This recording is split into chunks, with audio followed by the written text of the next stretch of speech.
Okay. I think this one you would like it very much. Another one. In some of the countries, the Buddhist monks don't eat vegetarian. You know that? Yes. And some are going into a vegetarian tradition temple, but sometimes they eat meat too. Yeah? Occasionally. Under the table. No, maybe on top of the table, but behind closed door. Things like that. If he happened to be an abbot, abbot, then it's very easy for him to eat what he likes. So one day he ate some dog meat. One of his small monks, novice, came in and smelled it. I said, "Oh, Master, what is that you're eating?" So the teacher, the head monk said, "I'm eating tofu."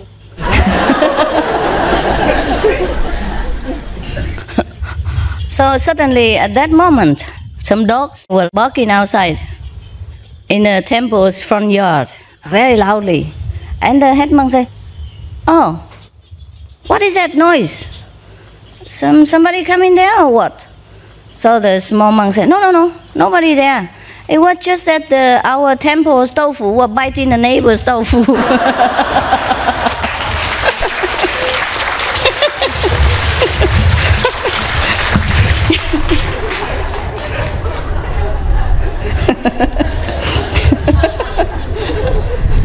I'm sorry, Korean monks. You have some Korean monks in here or not? Yeah, laughter is very good for you, huh? Good for me too. And I feel relieved sometimes because this world is too serious for me. Sometimes it depresses you, huh? You just have to laugh at many things in order to survive. There was a person who had so much debt. He owed practically everybody something in the village. And every day some people come and want him to repay the debt. But he always say, "I cannot, please come next time again." And one day he came back home, and many of his creditors were sitting all over the steps, the outside staircase, and inside the house and all that. So he came to one person who sat, under the sun. Or the most outside, was under the sun. And he said very, whispering in his ear, say, "Please, come back tomorrow, early, around 7 in the morning." So that person was very happy, and went back home. And after all the creditors had nothing from him, also left.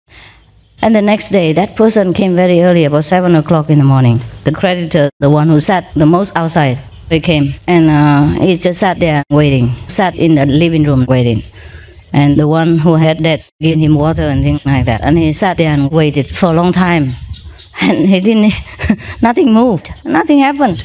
So he said to the one who owed money, he said, "Didn't you tell me yesterday to come early?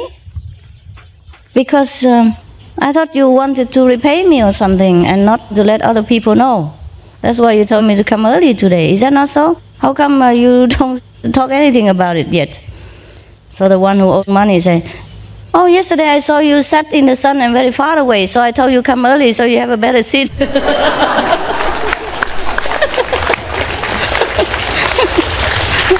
Yeah, that's all. Well, if you have to wait all day, you might just well sit in the cool shade. Very good. And another person also owed a lot of money to everybody. Yeah. And then one day, the one he owed the most money came to him and say, "Now come on, it's time that you give me back the money that you promised." And the person said, "Look, I'm so poor. Can you believe it? I have no money to give back to you. If I had, I would." So the creditor, is that right? The one who gives the money? The creditor, he said to the one who borrowed money, No, I don't believe you. I think you have a lot of money, just that you don't want to pay me, that's all." And the one who owed money said, "Why do you say like this? If I have money, I would. Why do you think I have money? Why do you think I have money and don't want to give to you?" So the creditor, the one who lend the money, pointed to the dishes on the table and said, look here, you eating a duck for your lunch, and you let me believe that you don't have money. How would you tell me this? So the one who owed money said, look, I have only one duck and I couldn't even afford to to keep him. That's why I eat him.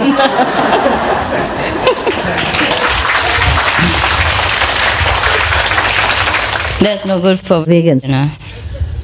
At least if you eat tofu, people believe that you don't have money. You don't have to make any excuses. Okay, there was a person who liked to flatter those in high positions, like officers, mayor, governor, things like that. One day he went to a mayor's place and immediately came in and said, wow, Your Excellency, I must congratulate you. And the mayor, although knew that this person was up to no good and good for nothing, but still was surprised and said, what is it that you're congratulating me about? So the person said, wow, yesterday I saw it with my own eyes. The whole herd of tigers live in your district. Because, you know what, you are such a virtuous person that even tigers cannot stay in your district. They had to leave to the next one. So the mayor feel very bad about it, you know. He couldn't swallow it, but he didn't know what to say, so he just kept quiet. He knows it's a flip, it's a hoax, but he just didn't know how bad this person can be.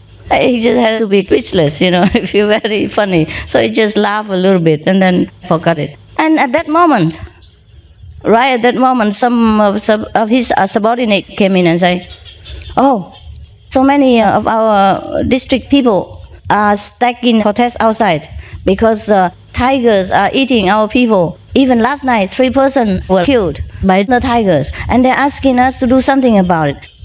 And so the mayor turned to the flatter person next to him and said, I thought you said all the tigers have left my area.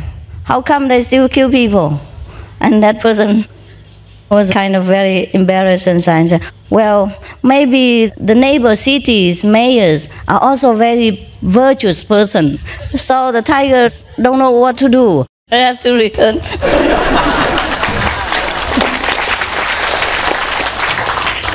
See that? Huh?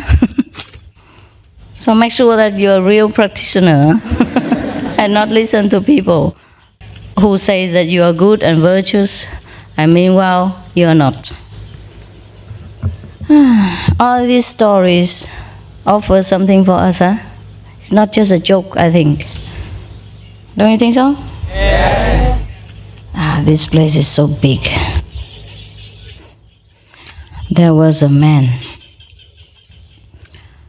who had a son who was already 20 years old. 20 years old son. But the 20 years old son was absolutely, terribly, definitely, horribly lazy. Didn't do anything, didn't want to learn anything. Would just eat and sleep all day. And ate on the father, live on the father. One day, there was an astrologer passed by, and he looked at the appearance of both father and son. And suddenly he said, oh, your father will live until 80 years old, but you will live until 82 years old. Oh, now the son was wailing, crying and beating his chest and tears rolling down and rolling on the floor and crying like you know what. And then the astrologer was very surprised and said, I didn't know you are so filial. So you love your father so much? Or did you misunderstand? I said, your father would die before you, not you, huh? So why is it you crying so much? He said, what do you think? My father died years before me. Who is going to make money for me in this time?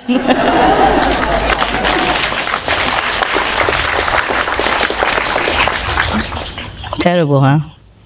Talking about children. Okay. What time is it now? How long did we blah blah on already?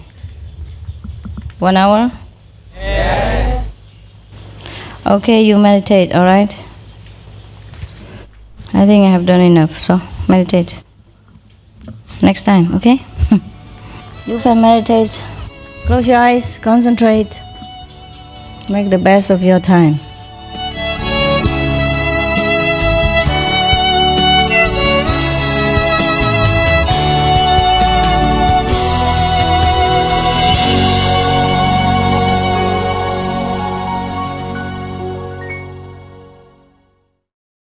Supreme Master Ching Hai, vegan, is a world-renowned spiritual teacher, humanitarian and artist.